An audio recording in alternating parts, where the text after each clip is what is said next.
On fait l'exercice 2, donc probabilité, assez simple si on explique tout. Si on regarde toutes les possibilités sans utiliser de formule de probabilité, on va juste compter ce qu'il y a. Donc pas beaucoup de questions et assez simple. On regarde. Donc on y va, on fait l'exercice 2, donc des probabilités avec des jetons.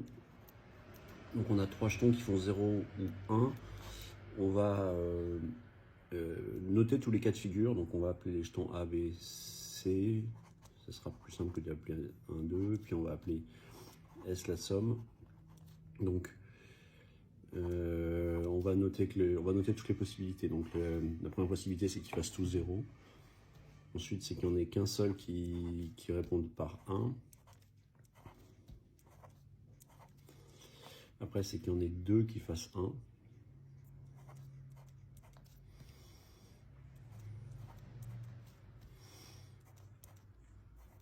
Et après, la dernière possibilité, c'est qu'ils fassent 3, que les 3 fassent 1.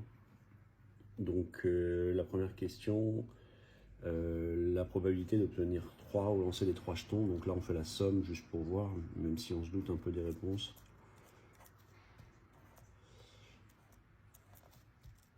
Donc il n'y en a qu'un seul qui fait 3. Et il y a 8 possibilités. Donc pour la première question, la probabilité d'obtenir une somme de 3 pour les lancer, c'est une chance sur 8. Donc cette probabilité de 3, c'est 1 sur 8.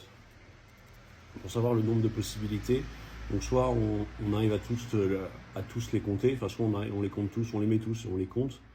Sinon, pour chaque dé, il y a 2 possibilités. Pour chaque jeton, il y a 2 possibilités. Donc il y a 2 possibilités pour le premier, 2 possibilités pour le deuxième, 2 possibilités pour le troisième. Donc ça fait 8 possibilités. C'est une autre manière de voir. Ensuite, la deuxième question, elle dit qu'on est sûr que 2 jetons auront le même résultat. Alors c'est assez clair. C'est assez clair. On se dit qu'effectivement, comme il n'y a que 2 possibilités, on ne peut pas s'en sortir autrement. Mais sinon, on regarde dans le tableau. Et on voit que là, il y a bien 2 0, 2 0, 2 0, 2 0, et que s'il n'y a pas de 0, il y a forcément 2 1, si ce n'est 3. Donc par lecture du tableau, ça marche assez facilement. Et après, Olivier, il nous dit qu'on a une chance sur 2 d'obtenir 3 faces identiques.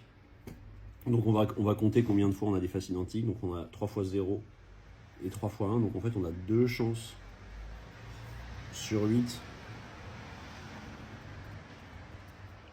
Donc l'événement arrive 2 fois sur le 8 possibilités, donc on a 2 chances sur 8 d'avoir 2 faces identiques. 2 chances sur 8, c'est une chance sur 4. Donc Olivier a tort. Donc voilà, exercice assez simple, assez rapide et qui ne demande pas vraiment de connaissances pointues en probabilité.